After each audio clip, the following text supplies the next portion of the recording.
Yo, Jenny Gang, what it do? So we are back for another Jenny Gang YouTube production. Show me some support by hitting the like button before you even watch the video. Subscribe to the channel and comment on my commentary. So, just want to hit y'all with a little video. I'm getting ready to go to my 16-year-old's last home game. She is a cheerleader. Y'all see. Y'all already know. Extra mom.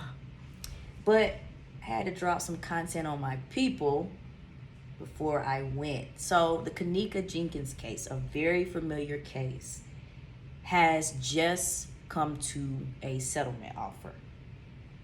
Now, the settlement amount is unknown, but we do know her mom was trying to sue for $50 million.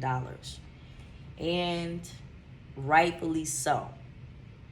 There are a million theories about what actually happened to Kenneka Jenkins, but I do feel like had the freezer that she been found in been like kind of marked off maybe, because it was under construction, y'all. It wasn't actually in use. Then she wouldn't have been able to walk in there, or if someone put her in there, which y'all know is one of the theories, they wouldn't have been able to enter either. So even though the hotel itself didn't actually, I don't think they did anything to her, they still have some negligence in what happened. And this will be a whole separate video as far as the hotel, y'all, but the Crown Plaza, which is the hotel that she was actually found at, they have so many hauntings and like just things that have happened all over the world, to the point where I'm actually afraid to stay in the Crown Plaza. But not to get off track onto that. So the basic story of the Kenneka Jenkins situation is that she actually told her mom she was going to a bowling alley with her friends to celebrate a new job, and then they were going to the movies afterwards. Well, we all see that that ain't what happened. She was going to a hotel party with her fake ass friends. And I'm calling them fake not because we know for sure they done something, but it's just been a lot of things that's been said about her friends in general after the fact. So they at the hotel party, they drinking, they're partying. Once again, this girl isn't as young as the girls we've been talking about. She was 19, but just still, this is just, I don't know. There's a lot going on. So they were Snapchatting. Y'all know, the videos that were going around. They were chief keeping it out. And all of a sudden, the friends say they couldn't find Kenneka. So they go tell the mom, hey, we can't find her. We don't know what happened. Kenneka's mom kind of felt like they weren't telling something. Like maybe is she somewhere drunk, because she could tell that her friends were drunk and high. But she probably could have never guessed it would be this sinister. So this party happened September 8th, 2017 in Chicago, I believe.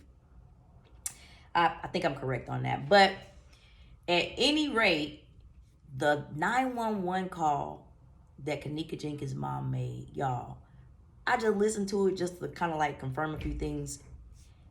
He acted like she called and said, hey, I got a missing tripod. My tripod is missing. Can you do anything about it? This dude told her, like, he's just talking to her so calm, cool, and collected, like it's a whole missing teenager. Oh, just wait and see, She probably went somewhere else with her other friends or just not telling you or whatever. She did see my daughter downstairs with, it was like four of them, and it was four of them. And she said my daughter, she was with three of her friends, but her three friends said, which then, these kids won't tell the truth. They said that they went upstairs to get her cell phone. And when they went to get her cell phone, she was standing in the lobby, in the front lobby. And then when they came back down, she wasn't there anymore. No, I completely understand. East of Jarvis Entryway, the one issue we have, and it's not necessarily that it's an issue, but she is an adult. She is 19 years old, and I mean, as of right now, she's 19 years old. That's my daughter. She's 19. Her name Kenneka Jenkins, Kenneka. No, yes. No, I remember that. You told me that she was 19. But what I'm saying is that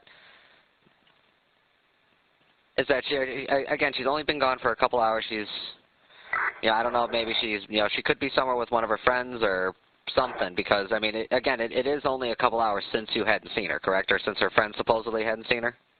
Correct. Let's say about 3 to 4 hours now, they said. They told me. It was like 4 o'clock in the morning when they called me. Yeah.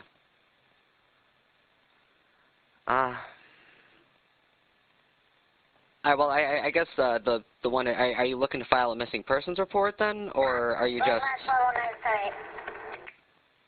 or would you? I'm sorry. Go ahead. I'm so sorry, sir, but I just want to know: is it possible that maybe they can look at the cameras and see? It's because they send the police out here and ask them to look at the cameras and see if they've seen her on their cameras around that time. I was about to say, even if I did send an officer, it would take a little bit in order for us to get the camera footage and for us to pass it on to the detectives division. Okay. Okay. So what would you suggest? Well, again, the only thing I would suggest maybe just give her a couple hours. She could have went somewhere with one of her other friends. I mean, and who knows what her friends are saying is true. You know what I mean? And her mom, to me, is not as frantic, maybe, as I feel like she should have been. But at the same time, it's a new situation for her. Her mom was recovering from, I believe, breast cancer. All y'all YouTube scholars, don't quote me on that. But she was recovering for something because Kenneka actually was her caretaker.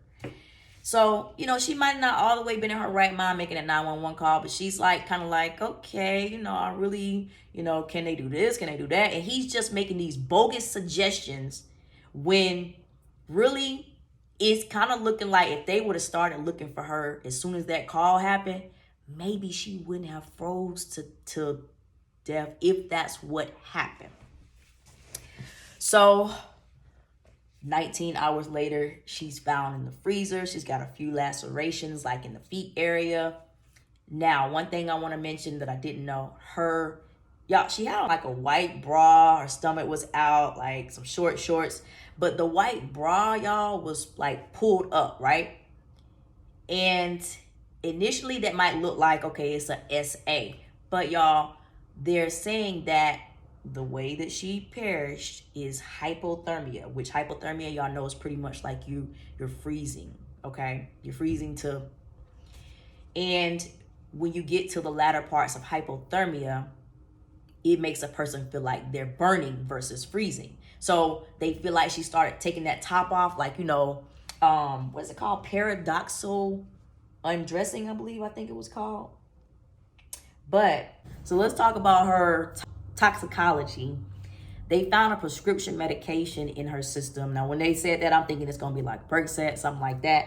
No, it was actually a medicine for people with epilepsy, migraines, and muscle spasm. I don't know how she took that, but her mom said that's not something that, she would have had. Also, y'all, her alcohol levels were through the roof, of course, because, they was at the hotel party drinking.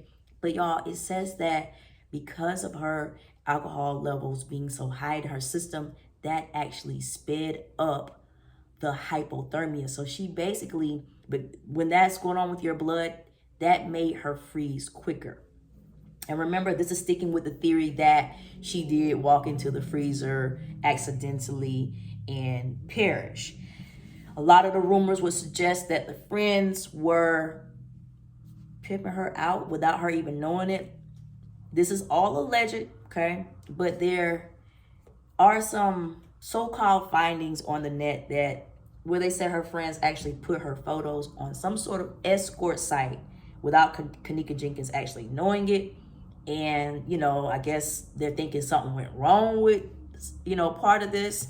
And the friends ditched her in the freezer in a trash bag.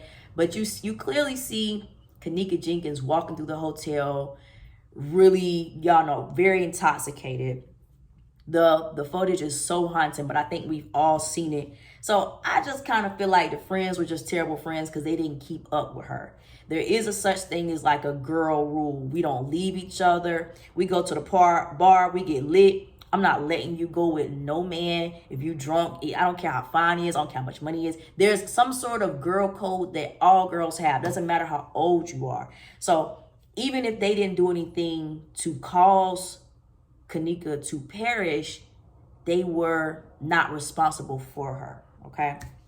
But the story is, you know, a everlasting story. People are coming up with conspiracies every day or thoughts about it because there are a million things that could have happened. But I am glad that her mother was able to at least get, you know, something. You can never bring a person back. No amount of money is going to help her fill the void of losing her child, especially in such a heinous way.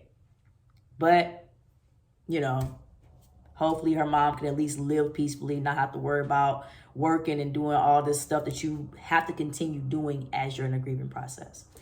Anyways, gang, let me know what y'all think about this story. I would like to know what your opinion is. Like I told y'all, I kind of think she did accidentally get in the freezer on her own. I think her friends didn't have anything to do with, you know, her being unalive. Like the video, gang, subscribe to the channel, and I'll see you guys on the next video.